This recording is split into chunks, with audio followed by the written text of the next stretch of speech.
좋으신 우리 주님의 은혜가 우리 모든 동독의 교우들과 함께 하시기를 바랍니다. 오늘 우리가 함께 나누실 하나님 말씀은 이사야 30장의 말씀입니다. 오늘 본문인 이사야 30장은 우리가 어제 함께 나눴던 29장과 같이 아수르의 사내립에 유다를 침공하는 것을 배경으로 하고 있습니다. 히스기야 왕은 아버지 아하스 왕과 달리 반아수르 정책을 취하였습니다. 하지만 그 대신 애굽과 동맹을 맺고 그 힘으로 아수르의 남하를 막아보려고 했습니다. 그러나 이는 하나님께 물은 것이 아니었습니다.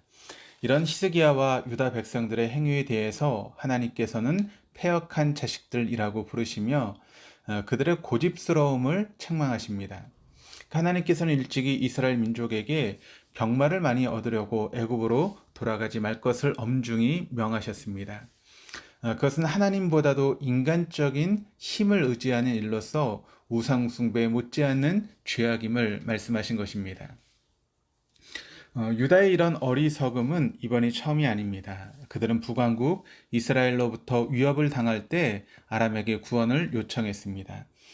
다시 아람으로부터 위협을 당하자 이번에는 아수르에게 도움을 요청했습니다. 다시 아수르가 위협하자 이번에는 애굽을 찾아간 것입니다. 하나님께서는 이것을 죄를 더하는 짓이다라고 말씀하십니다. 이사야는 수차례 하나님께서는 아수르를 물리치시고 예루살렘을 구원해 주실 것을 선포하며 유다를 향해 하나님만을 의지할 것을 촉구합니다. 그럼에도 유다는 하나님을 의지하기보다는 애국과 동맹을 맺고 그 도움으로 구원을 받으려 했습니다. 하나님의 말씀을 듣고도 순종치 않는 유다의 이 말, 하나님의 심판이 선포되고 있습니다. 그러나 백성들은 이사의 예언을 거부하며 들으려고 하지 않았습니다. 오히려 유다 백성들은 선지자에게 요구합니다. 바른 길로 인도하는 하나님의 말씀을 전하지 말고 자기들의 귀에 즐겁게 하는 부드럽고 거짓된 말만 하여 하나님으로부터 떠나게 해달라는 것이었습니다. 하나님은 그들이 하나님의 말씀을 듣지 않았다는 사실을 증거로 남기시기 위해서 그 말씀을 서판에 기록하게 하십니다. 이처럼 선지자를 통하여 주어진 경고의 말씀을 청종하지 않고 백성들을 억압하여 모은 재물들을 가지고 허망한 민족인 애굽에게 도움을 요청한 죄악에 대하여 하나님께서는 토기장이가 그릇을 깨버리는 것 같이 그들에게 징벌을 내리실 것을 선고하십니다. 15절에 중요한 말씀이 나옵니다. 유다가 구원을 받는 유일한 길은 돌이켜 하나님을 신뢰하는 마음으로 잠잠하게 하나님이 행하시는 것을 바라보는 것입니다. 그러나 그들은 그런 믿음으로 아멘하지 않고 아니라 우리가 말 타고 도망하리라 아니라 우리가 빠른 짐승을 타리라 하고 인간적인 방법에 의존하였습니다. 그 결과 그들은 대적들에게 쫓기게 될 것입니다. 도망간다고 했으니까 도망가게 될 것인데 너희를 쫓는 원수가 더 빨리 쫓아와서 그들을 잡을 것이다라고 말씀하셨습니다. 출애굽의 여정에서 눈앞에는 홍해바다가 가로막고 뒤에는 애국 군대가 쫓아올 때 모세가 이스라엘 백성에게 한 말이 기억하십니까? 너희는 두려워하지 말고 가만히 서서 여호와께 손을 너희를 위하여 행하시는 구원을 보라라고 말씀합니다. 출애굽 당시 이스라엘 백성들은 아이들과 노약자들이 함께 있어 느린 걸음으로 갈 수밖에 없었습니다. 뒤에서 쫓아오는 애국 군대는 말발굽 소리 요란하게 먼지를 일으키며 빠르게 따라왔습니다. 그러나 느린 것이 아니고 빠르다고 빠른 것이 아니었습니다. 느린 이스라엘 백성은 홍해가 갈라져서 마른 땅처럼 건너갔지만 빠른 말을 탄 애국 군대는 홍해에 모두 수장되어 버리고 말았습니다. 하나님의 백성은 하나님과 걸음을 맞추면 느린 것 같지만 그것이 가장 빠른 길입니다.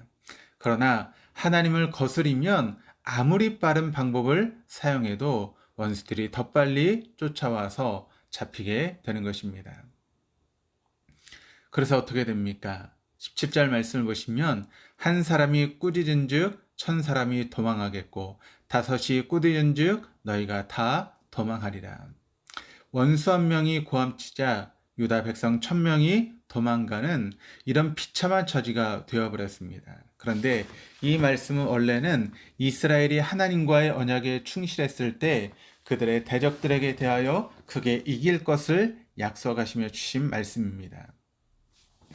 레위기 26장 8절 말씀에 너희 다섯이 백을 쫓고 너희 백이 만을 쫓으리니, 또 신명기 32장 30절에는 여호와가 함께 하실 때 하나가 천을 쫓으며 둘이 만을 도망가게 하였다라고 기록을 하고 있습니다.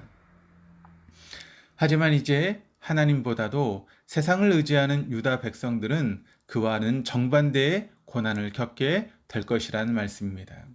그러나 하나님의 백성은 징계를 받을지라도 아주 버림받지는 않습니다.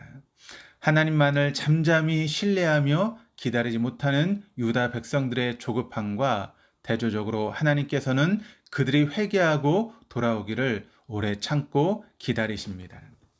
18절입니다. 그러나 여호와께서 기다리시나니 이는 너희에게 은혜를 베풀려 하심이요 일어나시리니 이는 너희를 긍휼히 여기려 하심이라. 대저 여호와는 공의의 하나님이시라. 무릇 그를 기다리는 자는 복이 있도다. 여호와는 공의의 하나님이시므로 자기 백성들의 죄악에 대하여 징계하시지만 그 중에서도 절제하시며 자비를 베푸십니다. 그러므로 징계 가운데서도 돌이켜 하나님의 구원의 때를 잠잠히 기다리는 사람은 복이 있는 사람인 것입니다. 시온에 거하며 예루살렘에 거하는 백성아, 너희는 다시 통곡하지 않을 것이라. 그가 너를 부르짖는 소리를 인하여 내게 은혜를 베푸시되 들으실 때 내게 응답하시리라. 19절이 이렇게 기록을 합니다. 자기 백성들의 부르짖음을 들으신 하나님의 구원이 임할 때 그들은 다시는 통곡하며 울지 않을 것입니다. 자기 백성들이 마음을 돌이키는 날 하나님께서는 그 땅에 은혜의 단비를 내리셔서 그 땅을 풍요롭게 하실 것입니다. 하나님은 우리에게 은혜 베푸시기를 원하셔서 지금도 우리를 기다리십니다. 우리를 긍휼히 여기사 일어나셔서 우리를 돕기를 원하십니다. 우리가 돌이키고 하나님 안에서 쉬며 잠잠하며 신뢰하며 하나님을 기다리면 하나님께서 우리에게 구원과 힘과 은혜와 능력을 주실 것입니다. 스스로의 노력과 힘만을 의지하면서 애쓰지 마십시오. 오직 예수님 안에서 쉬시고 잠잠히 기다리심으로 구원과 힘을 얻는 우리 모두가 되어줄 수 있기를 주님의 이름으로 축원합니다. 기도하시겠습니다. 사랑의 아버지 하나님, 어려운 위기의 때에도 안연한 마음으로 주님을 바라보며 잠잠히 신뢰하는 믿음을 주옵소서. 토기장이신 하나님의 손길을 뿌리치고 스스로 잘되어 보겠다고 하는 어리석음을 범하지 않도록 지켜주옵소서. 하나님 말씀을 업신여기고 하나님보다 세상 것들을 더 의지하는 어리석은 자들이 되지 않도록 날마다 말씀 안에서 순종하는 삶이 되어줄 수 있도록 보호해 주옵소서. 날마다 하나님이 기뻐하시는 삶을 살아가는데 조금도 부족함이 없도록 항상 은혜 가운데 살아가기를 원합니다. 감사드리며 예수 그리스도 이름으로 기도드립니다. 아멘.